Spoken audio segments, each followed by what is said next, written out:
दूसर की भी तहरा से काम नहीं खे, हाय दूसर की भी तहरा से काम नहीं खे। हे गाइज, आज अभी जा रहे हैं अभी रिकॉर्डिंग करवाने और अभी रास्ता में है फ़िलहाल।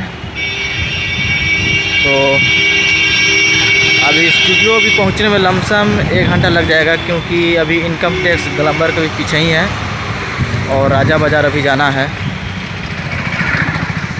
तो सोचे हैं थोड़ा बहुत वीडियो बना ले, उसके बाद अभी स्टूडियो का अभी वीडियो बतलाएंगे अभी किस तरह रिकॉर्डिंग हो रहा है।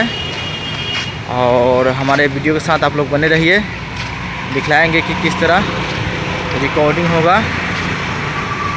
और लोकगीत है, डुएट सॉन्ग है। तो अभी